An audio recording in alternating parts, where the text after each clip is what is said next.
Hello dear kids, good morning all and welcome back to our social science class. Okay, excuse me, just a minute, let me attend this call, and this is my sister from Canada. Hello, good morning, how are you? What is good news there? Good night? Are you going to sleep now? Oh, fine. Okay, what is the time there now? 10:30 night. Oh, it is 10 o'clock morning here. Oh, dear sister, I am a bit busy taking class for my kids. So I will call you in the evening. That is, tomorrow. Good night. Bye-bye. So, are you surprised that I am bidding good night to my sister at this time of the day? You know, in Canada, it is 10:30 night right now, and it is 20th August for us, but for them, it is still 19th August, 10:30 p.m. So, isn't it surprising? See, do you know why it is so? In today's chapter, I am going to teach you the reasons for this change. This is because of the various movements of our earth. So our chapter is motions of the earth. So let us learn together. The earth, like all other planets in the solar system, has two kinds of motions. Okay, so it has two kinds of motions, that is, it spins on its axis and it goes around the sun along a fixed path. That is called what? A fixed path called its orbit. So it spins on its axis and goes around the sun along a fixed path called its orbit. So let us learn more about the Earth's axis. See, you have already learned that the Earth's axis is an imaginary line joining the North Pole and South Pole. So it is an imaginary line joining the North Pole and the South Pole. See, the axis is tilted at an angle of 66.5 degrees with the plane of the Earth's orbit. It's very important. The axis is tilted at an angle of 66.5 degrees with the plane of the Earth's orbit. So this tilt is called the inclination of the Earth's axis. So what do you mean by the inclination of the Earth's axis? The axis is tilted at an angle of 66.5 degrees with the plane of the Earth's orbit. So this tilt is called the inclination of the Earth's axis. And let us see what are the effects of the inclination of the Earth's axis. See, if the Earth's axis was vertical to the plane of the orbit, any place would have received the sun rays in the same way all around the year. So, any place would have received the sun rays in the same way all around the year. Thus, the days and nights would have been of equal length throughout the year all over the world. Okay, and another one. The Earth's axis is always inclined in the same direction and in the same angle. So the Earth's axis is always inclined in the same direction and in the same angle. So it is because of the inclination of the Earth's axis that days and nights are not of the same length. Good. So in summer, days are longer than nights, while in winter, days are shorter than nights. Very simple. Got it?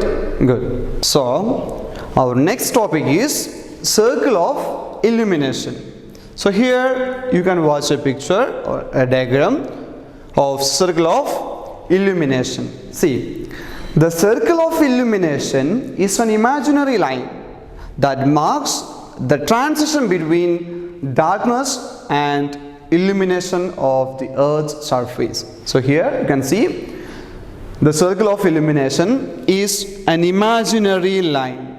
It is an imaginary line that marks the transition between darkness and illumination on the earth's surface. In other words, it divides the lit up portion. So it divides the lit up portion of the earth from the darkened portion. So it divides the lit up portion of the earth from the darkened portion. So since the earth's axis is tilted, the circle of illumination does not coincide with axis. So now we are going to learn about the two types of movement. That is, one is rotation and another one is revolution. So let's see what is rotation. See, the spinning movement of the earth on its axis is called rotation. This is axis. So the spinning movement of the earth on its axis is called rotation. See, the earth rotates from west to east. Okay, so the earth rotates from west to east and takes about 24 hours to complete one rotation. So it takes 24 hours to complete one rotation. So we consider this time to be 1 day. 24 hours means 1 day. So what do you think would happen if the earth stops rotating? What would happen? So one half of the world, or one half, it would have permanent daylight and become very hot. And while other half would have permanent night, causing freezing conditions. Can life exist in such extreme conditions? No, never. So now let us see what are the effects of rotation. See, the first and foremost, occurrence of day and night. It's very simple, and we also know that sunrise in the east and sunset in the west. So this is because of rotation. And deflection, variation of wind and ocean currents, and also flattening of the earth at pole. In the pole it's flattening and bulging at the equator. Okay, bulging at the equator. All these are the effects of rotation. And one more, occurrence of tides twice a day, high tides and low tides. And it gives us 24 hours. It gives us 24 hours. And one more, the last effect, that is similar to one of our common experiences. See, have you noticed that when you travel by a vehicle, the objects around us travel backward, right?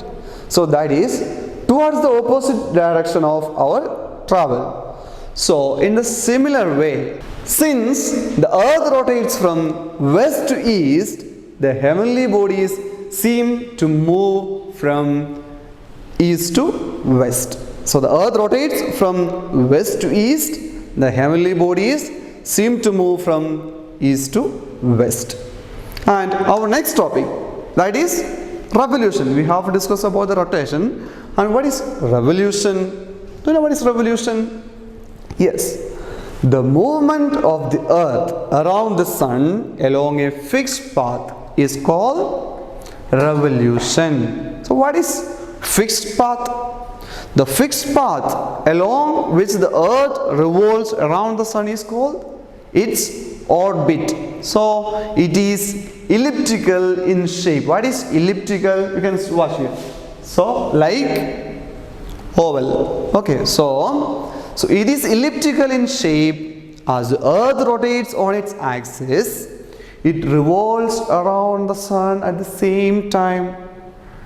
Okay, so as the earth rotates on its axis, it revolves around the sun at the same time.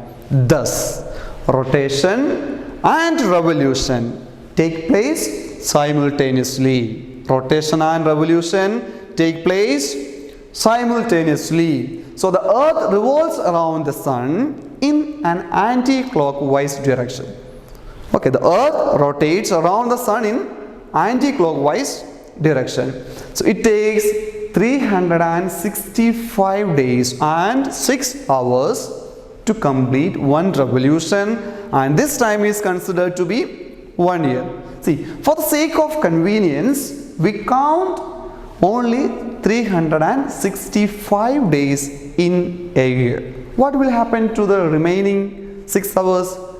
Remaining 6 hours, what will happen? Listen, after every 4 years, the balance of 6 hours is added up to get another. Okay, so one more day, that is 6 into 4, 24 hours. So one more day. So this extra day is added to the month of February. So thus every 4th year, February will have 29 days instead of the usual 28 days. And that year will have 366 days. Such a year is called the leap year. Okay, very good. What do you mean by leap year? Every 4th year, the February will have 29 days instead of usual 28 days. And this is known as leap year. So this year, that is 2020, is a leap year. And think when we are going to have the next one? After 4 years, that is 2024. Good. And let's see, what are the effects of revolution? See, there are mainly 3 of them. Okay, the first, variation in length of days and nights. Listen me very carefully. So the first effect of revolution, variation in length of days and nights. And the second one, distribution of heat over the earth. And the last, occurrence of seasons. So these are the 3 major effects of revolution. So let us see the first effect of revolution, that is the variation in the length of days and nights. See, the variation in the length of days and nights occurs because the earth's revolve around the sun and its axis always inclined at 66.5 degree. So the earth's revolution around the sun with its axis inclined at an angle of 66.5 degree causes variation in the length of days and nights. So you can have a look at the diagram. At the equator here, at the equator, see, the variation is minimum. The variation is minimum and the days and nights are equal in length throughout the year. Here you can see no changes at all. So during summer and during winter, the days and nights are equal in length throughout the year, where at the equator. And away from the equator, while we are moving away from the equator, the days are longer in summer. See, summer, long day, and here short night. So when we move away from the equator, the days are longer in summer, and then what will happen? Nights are longer in winter. Nights are longer in winter. Okay. So at the poles, the variation is maximum. You can see 2 poles. Okay, so South Pole and North Pole, or North Pole and South Pole. At the poles, the variation is maximum. There is a continuous daylight for 6 months during summer and continuous darkness for 6 months during winter. See, here you can see North Pole 6 months twilight in winter, and what is in summer? South Pole 6 months twilight while, and here opposite, South Pole 6 months daylight and North Pole 6 months daylight here. So there is a continuous daylight for 6 months during summer and continuous darkness for 6 months during the winter. Good. So The next second effect of the revolution is distribution of heat over the earth. Distribution of heat over the earth. See, the part of the earth that is tilted towards the sun receives vertical rays of the sun, while other parts receives slanting rays. Here you can see in the morning it receives the vertical rays of the sun, and at noon it receives direct sun rays. See, vertical rays give more heat than slanting rays. Vertical rays give more heat than slanting rays. Why? This is because the vertical rays are direct and concentrated in a smaller area. Okay, so these are direct and concentrated on a smaller area, only this much of areas. Okay, and while the slanting rays, they are spread out over a large area.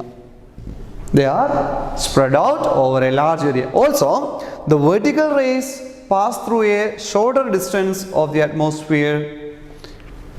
Okay, so the vertical rays pass through a shorter distance of the atmosphere than slanting rays. So, thus they lose less heat. Good. So, the third effect of the revolution is the occurrence of seasons. See, there are two factors which result in the occurrence of different seasons in different times of the year that we have already discussed. The first one is the revolution of the earth, and the second is the inclination of the earth's axis at a fixed angle and direction. So, this figure over here will help you to understand the occurrence of seasons. It shows the position of the earth in its path of revolution on 4 different dates. See, 21st June, 22nd December, 21st March and 23rd September. So, look at the 4 positions carefully. So, the first one is 21st June. Watch carefully, this is sun. Okay. On this date, the northern hemisphere is inclined towards the sun. The northern hemisphere is inclined towards the sun. The sun rays fall vertically on the Tropic of Cancer, 23.5 degree north. Latitude is known as Tropic of Cancer.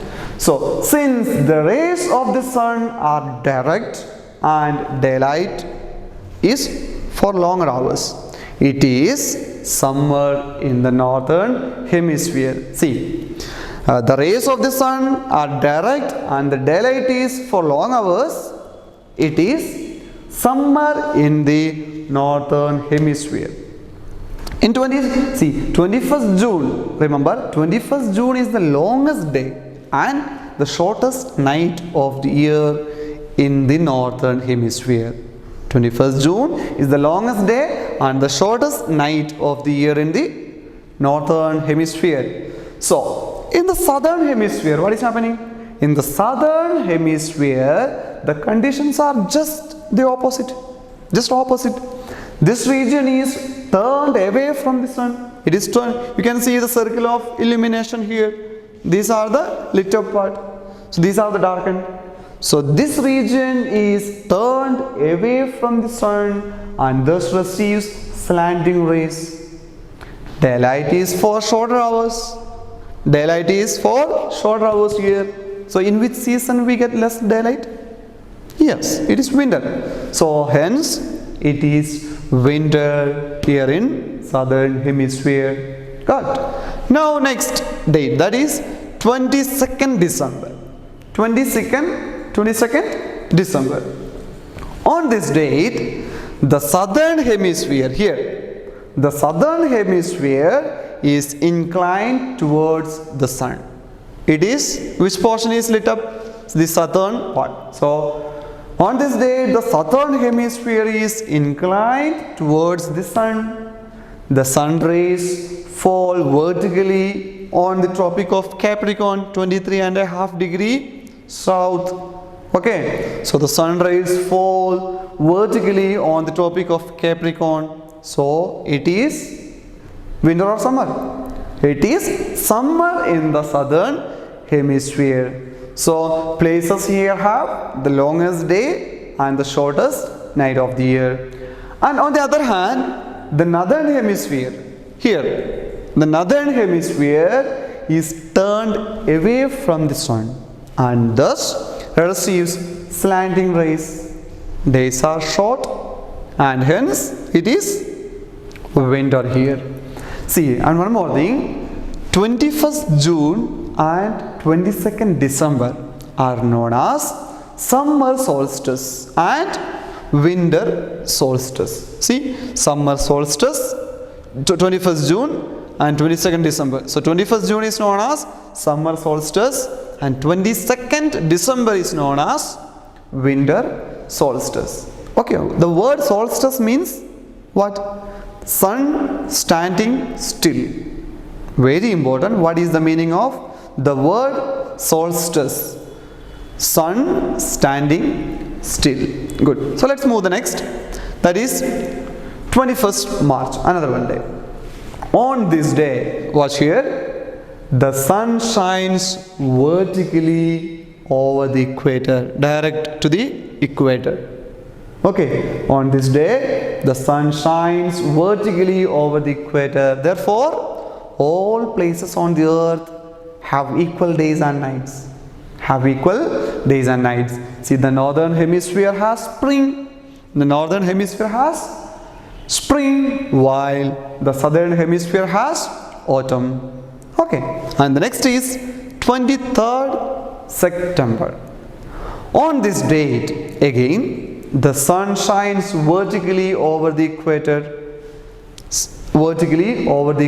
causing equal days and nights all over the earth, other side.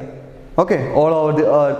At this time, the northern hemisphere has autumn, while the southern hemisphere has spring.